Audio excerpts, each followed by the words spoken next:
नमस्कृत्य नरं चैव नरोत्तमं देवीं सरस्वतीं व्यासं ततो जयमुदीरयेत्।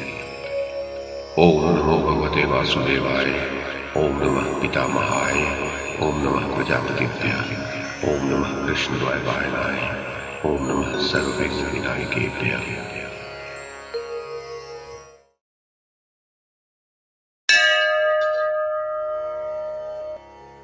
वैशंपायन जी कहते हैं, जनमेजय, विदुर जी ने कहा, इस विषय में दत्तात्रेय और साध्य देवताओं के संवाद रूप इस प्राचीन इतिहास का उदाहरण दिया करते हैं। ये मेरा भी सुना हुआ है। प्राचीन काल की बात है। उत्तम व्रत वाले महाबुद्धिमान महर्षि दत्तात्रेय जी हंस अर्थात परमहंस रूप से विचर रहे थे। उस समय साध्य देवताओं ने उनसे पूछा, महर्षि, हम सब लोग साध्य देवता हैं। आपको केवल देखकर हम आपके विषय में कुछ अनुमान नहीं कर सकते। हमें तो आप शास्त्र ज्ञान से युक्त, धीर एवं बुद्धिमान जान पड़ते हैं। अतः हम लोगों को विद्वतापूर्ण अपनी उदार वाणी सुनाने की कृपा करें। हंस ने कहा, देवताओं, मैंने सुना है कि धैर्य धारण, मनोनिग्रह तथा सत्य धर्मों का पालन ही कर्तव्य है। इसके द्वारा पुरुष को चाहिए कि हृदय की सारी गांठ खोलकर प्रिय और अप्रिय को अपनी आत्मा के समान समझे। दूसरों से अपशब्द सुनकर भी स्वयं उन्हें अपशब्द न बोले। क्षमा करने वाले का रोका हुआ क्रोध ही अपशब्द देने वाले को जला डालता है और उसके पुण्य को भी ले लेता है। दूसरे को न तो अपशब्द बोलना चाहिए और न उसका अपमान करना चाहिए। मित्रों से द्रोह तथा नीच पुरुषों की सेवा नहीं करनी चाहिए। सदाचार से हीन एवं अभिमानी नहीं होना चाहिए। रूखी तथा रोष भरी वाणी का परित्याग करना चाहिए। इस जगत में रूखी बातें मनुष्यों के मर्म स्थान, हड्डी, हृदय तथा प्राणों को दग्ध करती रहती है। अतः धर्मानुरागी पुरुष जलाने वाली रूखी बातों का सदा के लिए परित्याग कर दे। जिसकी वाणी रूखी और स्वभाव कठोर है, जो मर्म पर आघात करता और वाग्बाणों से मनुष्यों को पीड़ा पहुंचाता है, उसे ऐसा समझना चाहिए कि वह मनुष्यों में महादरिद्र है और अपनी वाणी में दरिद्रता को बांधे हुए ढो रहा है। यदि दूसरा कोई उस मनुष्य को अग्नि और सूर्य के समान दग्ध करने वाले तीखे वाग्बाणों से बहुत चोट पहुंचावे, तो वह विद्वान पुरुष चोट खाकर अत्यंत वेदना सहते हुए भी ऐसा समझे कि वह मेरे पुण्यों को पुष्ट कर रहा है। जैसे वस्त्र जिस रंग में रंगा जाए वैसा ही हो जाता है, उसी प्रकार यदि कोई सज्जन, असज्जन, तपस्वी अथवा चोर की सेवा करता है तो उस पर उसी का रंग चढ़ जाता है। जो स्वयं किसी के प्रति बुरी बात नहीं कहता, दूसरों से भी नहीं कहलाता, मार खाकर भी बदले में न तो स्वयं मारता है और न दूसरों से ही मरवाता है, अपराधी को भी जो नहीं मारना चाहता, देवता भी उसके आगमन की बाट जोहते रहते हैं। बोलने से न बोलना अच्छा बताया गया है, किंतु सत्य बोलना वाणी की दूसरी विशेषता है, यानी मौन की अपेक्षा भी दूना लाभप्रद है। सत्य भी यदि प्रिय बोला जाए तो तीसरी विशेषता है, और वह भी यदि धर्म सम्मत कहा जाए तो वह वचन की चौथी विशेषता होती है। मनुष्य जैसे लोगों के साथ रहता है, जैसे लोगों की सेवा करता है और जैसा होना चाहता है वैसा ही हो जाता है। जिन जिन विषयों से मन को हटाया जाता है उनसे मुक्ति होती जाती है। इस प्रकार यदि सब ओर से निवृत्ति हो जाए तो मनुष्य को लेश मात्र दुख का भी कभी अनुभव न हो। जो न तो स्वयं किसी से जीता जाता, न दूसरों को जीतने की इच्छा करता है, न किसी के साथ वैर करता है, न दूसरों को चोट पहुंचाना चाहता है, जो निंदा और प्रशंसा में समान भाव रखता है, वह हर्ष शोक से परे हो जाता है। जो सबका कल्याण चाहता है, किसी के अकल्याण की बात मन में भी नहीं लाता, जो सत्यवादी, कोमल और जितेंद्रिय है, वह उत्तम पुरुष माना गया है। जो झूठी सांत्वना नहीं देता, देने की प्रतिज्ञा करके दे ही डालता है, दूसरों के दोषों को जानता है, वह मध्यम श्रेणी का पुरुष है। देखिए, दुशासन गंधर्वों द्वारा पीटा गया, अस्त्र शस्त्रों से विदीर्ण किया गया, जबकि उस समय पांडवों ने उसकी रक्षा की थी।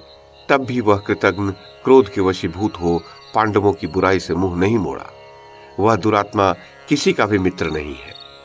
ऐसी चित्तवृत्ति अधम पुरुषों की ही हुआ करती है।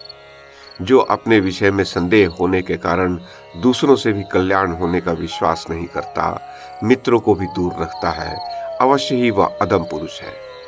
जो अपनी उन्नति चाहता है वह उत्तम पुरुषों की सेवा करे, समय पड़ने पर मध्यम पुरुषों की भी सेवा कर ले, परंतु अधम पुरुषों की सेवा कदापि न करे। मनुष्य दुष्ट पुरुषों के बल से, निरंतर के उद्योग से, बुद्धि से तथा पुरुषार्थ से धन भले ही प्राप्त कर ले, परंतु इससे उत्तम कुलीन पुरुषों के सम्मान और सदाचार को वह कदापि नहीं प्राप्त कर सकता। जन्मेजय तब धृतराष्ट्र ने कहा, विदुर, धर्म और अर्थ के नित्य ज्ञाता एवं बहुश्रुत देवता भी उत्तम कुल में उत्पन्न पुरुषों की इच्छा करते हैं। अतः मैं तुमसे ये प्रश्न करता हूं कि उत्तम कुल कौन है? विदुर जी बोले, जिनमें तप, इंद्रिय संयम, वेदों का स्वाध्याय, यज्ञ, पवित्र विवाह, सदा अन्नदान और सदाचार, ये 7 गुण वर्तमान हैं, उन्हें उत्तम कुल कहते हैं। जिनका सदाचार शिथिल नहीं होता, जो अपने दोषों से माता पिता को कष्ट नहीं पहुंचाते, प्रसन्न चित्त से धर्म का आचरण करते हैं तथा असत्य का परित्याग कर अपने कुल की विशेष कीर्ति चाहते हैं, उन्हीं का कुल उत्तम है। यज्ञ न होने से, निंदित कुल में विवाह करने से, वेद का त्याग और धर्म का उल्लंघन करने से उत्तम कुल भी अधम हो जाते हैं। देवताओं के धन का नाश, ब्राह्मण के धन का अपहरण और ब्राह्मणों की मर्यादा का उल्लंघन करने से उत्तम कुल भी अधम हो जाते हैं। भारत ब्राह्मणों के अनादर और निंदा से तथा धरोहर रखी हुई वस्तु को छिपा लेने से अच्छे कुल भी निंदनीय हो जाते हैं। गौओं, मनुष्यों और धन से संपन्न होकर भी जो कुल सदाचार से हीन है, वे अच्छे कुलों की गणना में नहीं आ सकते। थोड़े धन वाले कुल भी यदि सदाचार से संपन्न है तो वे अच्छे कुलों की गणना में आ जाते हैं और महान यश प्राप्त करते हैं। सदाचार की रक्षा यत्न पूर्वक करनी चाहिए। धन तो आता जाता रहता है। धन क्षीण हो जाने पर भी सदाचारी मनुष्य क्षीण नहीं माना जाता, किंतु जो सदाचार से भ्रष्ट हो गया उसे तो नष्ट ही समझना चाहिए। जो कुल सदाचार से हीन ही है, वे गौओं, पशुओं, अश्वों तथा हरी भरी खेती से संपन्न होने पर भी उन्नति नहीं कर पाते। हमारे कुल में कोई वैर करने वाला न हो, दूसरों के धन का अपहरण करने वाला राजा अथवा मंत्री न हो और मित्रद्रोही, कपटी तथा असत्यवादी न हो। इसी प्रकार माता पिता, देवता एवं अतिथियों को भोजन कराने से पहले भोजन करने वाला भी न हो। हम लोगों में से जो ब्राह्मण की हत्या करे, ब्राह्मणों के साथ द्वेष करे तथा पितरों का पिंडदान एवं तर्पण न करे, वह हमारी सभा में न आए। तृण का आसन, पृथ्वी, जल और चौथी मीठी वाणी, सज्जनों के घर में इन 4 वस्तुओं की कभी कमी नहीं होती। राजन, पुण्य कर्म करने वाले धर्मात्मा पुरुषों के यहाँ ये तृण आदि वस्तुएं बड़ी श्रद्धा के साथ सत्कार के लिए उपस्थित की जाती है। नृपर, छोटा सा भी रथ भार ढो सकता है, किंतु दूसरे काठ बड़े बड़े होने पर भी ऐसा नहीं कर सकते। इसी प्रकार उत्तम कुल में उत्पन्न उत्साही पुरुष भार सह सकते हैं, दूसरे मनुष्य वैसे नहीं होते। जिसके कोप से भयभीत होना पड़े और शंकित होकर जिसकी सेवा की जाए, वह मित्र नहीं है। मित्र तो वही है जिस पर पिता की भांति विश्वास किया जा सके, दूसरे तो संगी मात्र है। पहले से कोई संबंध न होने पर भी जो मित्रता का व्यवहार करे, वही बंधु, वही मित्र, वही सहारा और वही आश्रय है। जिसका चित्त चंचल है, जो वृद्धों की सेवा नहीं करता, उस अनिश्चितमती पुरुष के लिए मित्रों का संग्रह स्थायी नहीं होता। जैसे हंस सूखे सरोवर के आसपास ही मंडरा कर रह जाते हैं, भीतर नहीं प्रवेश करते, उसी प्रकार जिसका चित्त चंचल है, जो अज्ञानी और इंद्रियों का दास है, उसे अर्थ की प्राप्ति नहीं होती। दुष्ट पुरुषों का स्वभाव मेघ के समान चंचल होता है। वे सहसा क्रोध कर बैठते हैं और अकारण ही प्रसन्न हो जाते हैं। जो मित्रों से सत्कार पाकर और उनकी सहायता से कृतकार्य होकर भी उनके पास नहीं होते, ऐसे कृतज्ञों की मृत्यु पर उनका मांस भोजी जंतु भी नहीं खाते। धन हो या न हो, मित्रों का तो सत्कार करे ही। मित्रों से कुछ भी न मांगते हुए उनके सार असार की परीक्षा न करे। संताप से रूप नष्ट होता है, संताप से बल नष्ट होता है, संताप से ज्ञान नष्ट होता है और संताप से मनुष्य रोग को प्राप्त होता है। अभीष्ट वस्तु शोक करने से नहीं मिलती, उससे तो केवल शरीर को कष्ट होता है और शत्रु प्रसन्न होते हैं। अतः आप मन में शोक न करें। मनुष्य बार बार मरता और जन्म लेता है, बार बार स्वयं दूसरे से याचना करता है और दूसरे उससे याचना करते हैं, तथा बारंबार वह दूसरों के लिए शोक करता है और दूसरे उसके लिए शोक करते हैं। सुख दुख, उत्पत्ति विनाश, लाभ हानि और जीवन मरण ये बारी बारी से प्राप्त होते रहते हैं। अतः धीर पुरुष को इनके लिए हर्ष और शोक नहीं करना चाहिए। ये 6 इंद्रियां बहुत ही चंचल है। इनमें से जो इंद्रिय जिस विषय की ओर बढ़ती है, उससे बुद्धि उसी प्रकार क्षीण होती है जैसे फूटे घड़े से जल सदा चू जाता है। जन्मेजय, धृतराष्ट्र ने कहा, काठ में छिपी हुई अग्नि के समान सूक्ष्म धर्म से बंधे हुए राजा युधिष्ठिर के साथ मैंने मिथ्या व्यवहार किया है। अतः वे युद्ध करके मेरे मूर्ख पुत्रों का नाश कर डालेंगे।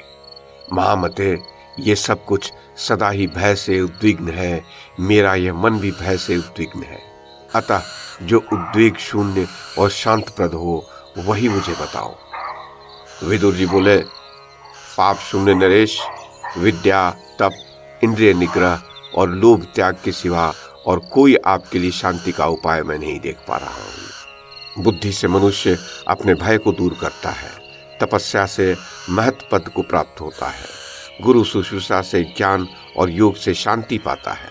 मोक्ष की इच्छा रखने वाले मनुष्य दान के पुण्य का आश्रय नहीं लेते, वेद के पुण्य का भी आश्रय नहीं लेते, किंतु निष्काम भाव से राग द्वेष से रहित हो इस लोक में विचरते रहते हैं। सम्यक अध्ययन, न्यायोचित युद्ध, पुण्य कर्म और भली भांति की हुई तपस्या के अंत में सुख की वृद्धि होती है। राजन, आपस में फूट रखने वाले लोग अच्छे बिछौनों से युक्त पलंग पाकर भी कभी सुख की नींद नहीं सोने पाते। उन्हें स्त्रियों के पास रहकर तथा वंदी जनों द्वारा की हुई स्तुति सुनकर भी प्रसन्नता नहीं होती। जो परस्पर भेदभाव रखते हैं वे कभी धर्म का आचरण नहीं करते, सुख भी नहीं पाते, उन्हें गौरव नहीं प्राप्त होता तथा शांति की वार्ता भी नहीं सुहाती। हित की बात भी कही जाए तो उन्हें अच्छी नहीं लगती, उनके योग क्षेम की भी सिद्धि नहीं हो पाती। राजन, भेदभाव वाले पुरुषों की विनाश के सिवा और कोई गति नहीं होती है। जैसे गौओं में दूध, ब्राह्मण में तप और युवती स्त्रियों में चंचलता का होना अधिक संभव है, उसी प्रकार अपने जाति बंधुओं से भय होना भी संभव ही है। नित्य सींच कर बढ़ाई हुई पतली लताएं बहुत होने के कारण बहुत वर्षों तक नाना प्रकार के झोंके सहती हैं। यही बात सत्पुरुषों के विषय में भी समझनी चाहिए। वे दुर्बल होने पर भी सामूहिक शक्ति से बलवान हो जाते हैं। भरतश्रेष्ठ, जलती हुई लकड़ियां अलग अलग होने पर धुआं फेंकती हैं और एक साथ होने पर प्रज्वलित हो उठती हैं। इसी प्रकार जाति बंधु भी फूट होने पर दुख उठाते और एकता होने पर सुखी रहते हैं। महाराज धृतराष्ट्र, जो लोग ब्राह्मणों, स्त्रियों, जाति वालों और गौओं पर ही शूरता प्रकट करते हैं, वे डंठल से पके हुए फलों की भांति नीचे गिरते हैं। यदि वृक्ष अकेला है तो वह बलवान, दृढ़ मूल तथा बहुत बड़ा होने पर भी एक ही क्षण में आंधी के द्वारा बलपूर्वक शाखाओं सहित धराशायी किया जा सकता है, किंतु जो बहुत से वृक्ष एक साथ रहकर समूह के रूप में खड़े हैं, वे एक दूसरे के सहारे बड़ी से बड़ी आंधी को भी सह सकते हैं। इसी प्रकार समस्त गुणों से संपन्न मनुष्य को भी अकेले होने पर शत्रु अपनी शक्ति के अंदर समझते हैं, जैसे अकेले वृक्ष को वायु, किंतु परस्पर मेल होने से और एक से दूसरे को सहारा मिलने से जाति वाले लोग इस प्रकार वृद्धि को प्राप्त होते हैं जैसे सरोवर में कमल। ब्राह्मण, गौ, कुटुंबी, बालक, स्त्री, अन्नदाता और शरणागत ये अवध्य होते हैं। राजन, आपका कल्याण हो। मनुष्य में धन और आरोग्य को छोड़कर दूसरा कोई गुण नहीं है, क्योंकि रोगी तो शव के समान होता है।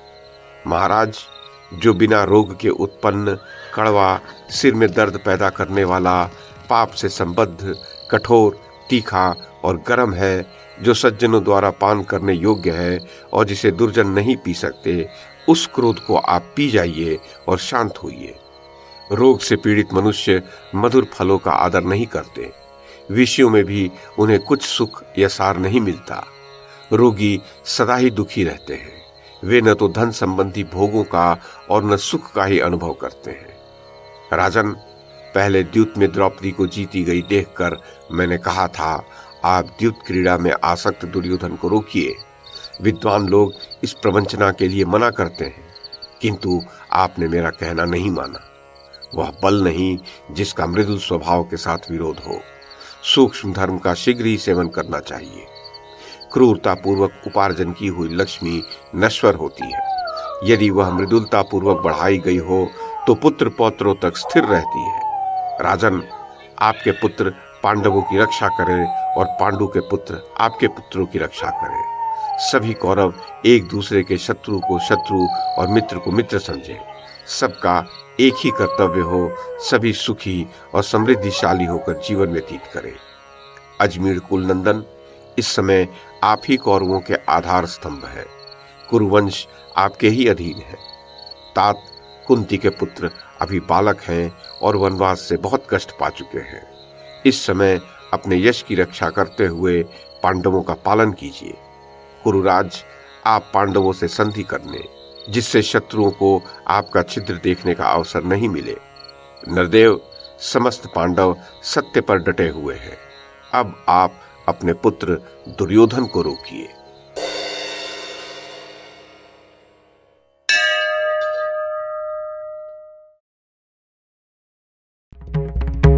YouTube के माध्यम से महाभारत की कथा को एक श्रृंखला के रूप में प्रस्तुत करने का हमारा ये प्रयास यदि आपको सराहनीय लगा हो तो कृपया इस कड़ी को लाइक और शेयर करें, चैनल को सब्सक्राइब करें और बेल आइकन को दबाएं। साथ में अन्य लोगों को भी देखने के लिए प्रेरित करें। धन्यवाद और नमस्कार।